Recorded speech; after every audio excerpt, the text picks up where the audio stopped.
"You need to move out," my mom announced mid-bite of the Christmas turkey. I stared at her, fork frozen halfway to my mouth.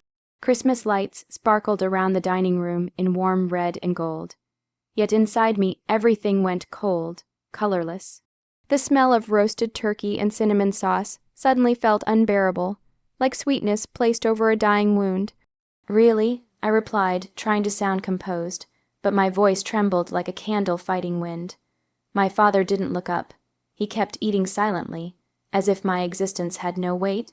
My sister, headphones dangling around her neck, scrolled through her phone, eyes flicking up only once, then away again. No shock, no objection, almost as if they already knew. I waited for someone to say it was a mistake, a bad joke timed terribly. Christmas was supposed to be about family, warmth, belonging. Yet I felt like a stranger who had accidentally sat at someone else's table. Mom finally put her fork down. Her voice was steady, rehearsed. "You're grown now. We believe it's time you have your own space. You need independence, responsibility. You can't stay here forever." Each word felt like a shove. A gentle voice would have softened the blow. Hers cut clean like ice. "But why today?" I whispered. "Why now?" No answer. Just silence that screamed louder than words. Something inside my chest cracked, not loudly, not suddenly, but the slow kind of breaking, the kind you feel for years. After dinner, no one approached me. No hug, no apology. I walked to my room in a blur, hands shaking as I opened my closet and began to pack. A few clothes, old books, photos I didn't have the courage to leave behind. My heartbeat was heavy and slow, like footsteps echoing in an empty hall. When my suitcase zipped shut, it sounded final, like the ending note of a song no one wanted to finish listening to. At the door, I waited. Maybe someone would stop me. Maybe Mom would call my name. Maybe Dad would finally look up. But nothing happened. I stepped outside. The night air was sharp, stinging my skin. Snow fell quietly, each flake landing like a tiny, cold goodbye. I stood on the porch a moment longer, wishing for one reason, even one lie, to make sense of everything. But the house stayed silent. With numb fingers, I pulled my coat tighter and walked into the winter darkness. Behind me, Christmas lights continued to glow warm, bright, mocking. I left that night with a suitcase and a shattered heart, and the painful realization that sometimes family chooses to let you go. The apartment I found was nothing like home. The paint peeled off the walls in uneven patches, like memories trying desperately to hold on. The single window rattled when the wind hit it, and the heater coughed more than it warmed. But it was the only place I could afford, small, lonely, and painfully silent. On my first night, I lay on a thin mattress I'd bought secondhand, staring at the ceiling. Each breath I took echoed in the empty room. I kept expecting to hear my mom call me for dinner, or my sister playing music too loud. Sounds that once annoyed me now felt like treasures I'd taken for granted. The ceiling became a canvas for memories. Birthday candles, family trips, laughter around bonfires. Moments I thought were love, now I wasn't sure. Maybe I was only a piece of furniture to them, easily moved, easily removed. Days blurred quickly into survival. I woke before sunrise and trudged through icy streets to the grocery store where I worked stacking shelves. My fingers numbed from cold cartons, my back ached, but I didn't complain. I needed money. I needed to prove I could live. At night, I washed dishes at a small restaurant, steam fogging up my hair and face. My shoes were always wet, my socks stiff with detergent water, but each paycheck kept me one step ahead of hunger. Still, loneliness ate more than any bill. Sometimes, when I returned to my apartment, I would hold my phone and scroll through old photos, family vacations, messy birthday cakes, my mother's smile pressed against my cheek. I stared at those images and wondered which part had been real. When did love fade into duty? When did duty turn to rejection? One evening after work, I passed by a crowded cafe. Warm laughter spilled through the door. For a moment, I stood outside just listening, pretending I belonged to that warmth, that joy. Then I heard a familiar voice, my aunt. My heart lurched. She moved out finally. She said, "Yes." Another voice replied. It was better for everyone. She was always difficult, a burden. The word slammed into me like a stone.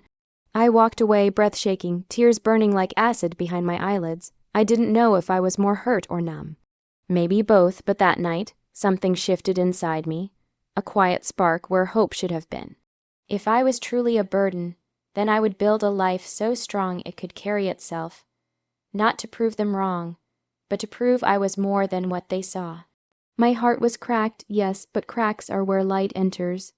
And I promised myself, under that cold December sky, I would rise, even if I had to bleed to reach the top. The new year came quietly, without celebration. No fireworks, no cheering crowds, just me, a cheap cup of instant noodles, and a window fogged from the cold. But something inside me had changed. Pain had become fuel. Loneliness had become discipline. Every morning before work, I spent an hour studying. Not because anyone told me to, but because I refused to be defined by the label burden. I watched online courses in the dim light of my apartment, took notes until my wrist cramped, learned skills I never imagined I'd need. Graphic design, digital marketing, even copywriting, anything that could open a future different from my present. Progress was slow, painfully slow. Some days I failed more than I succeeded. Some nights I fell asleep on my laptop, exhausted beyond words.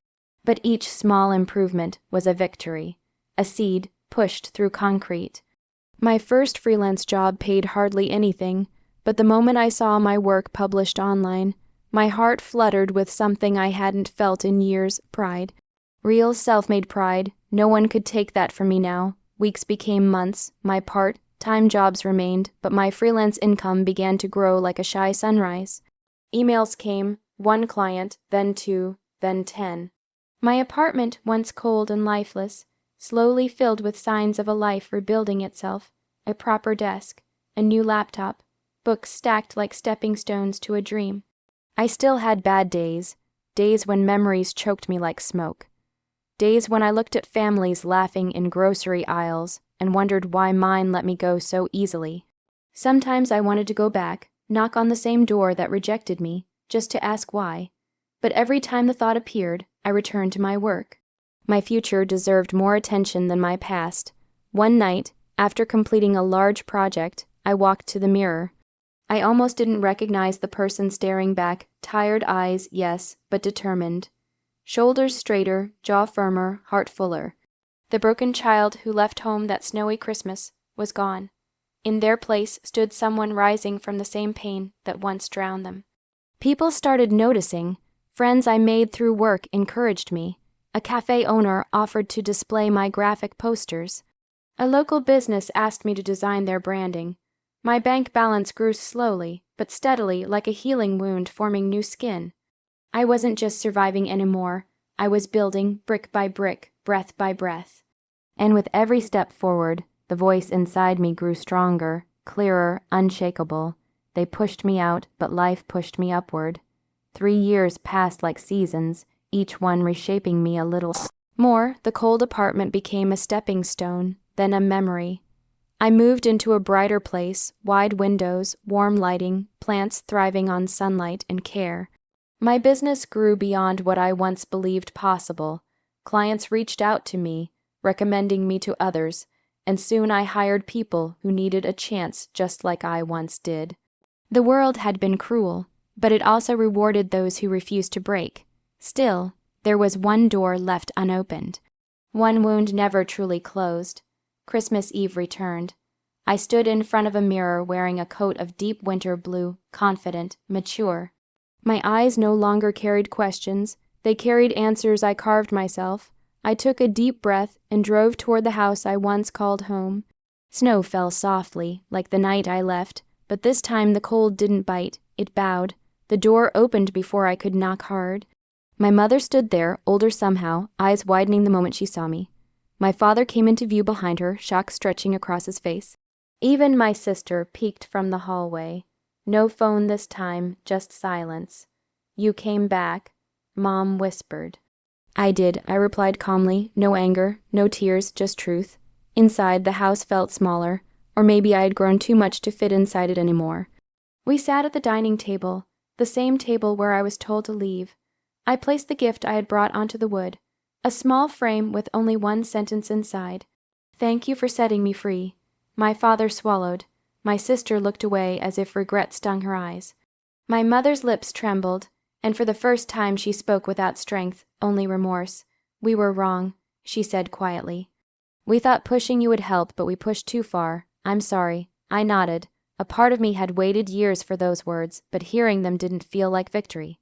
It felt like peace. "I'm not here for apologies," I said gently. "I just came to show you I'm okay, better than okay. I built something from nothing, and I did it without hate." The room filled with a silence that wasn't empty this time, but reflective, heavy, real. I stood to leave. No dramatic goodbye, no revenge through cruelty. My triumph was quieter, greater than anger could ever be. At the threshold, I turned back. "I hope you find happiness too," I whispered, just like I finally did. Then I walked out into the snow, the same snow that once swallowed a broken child, now falling around someone rebuilt from their own scars. Revenge wasn't destroying them. Revenge was becoming someone they could never forget.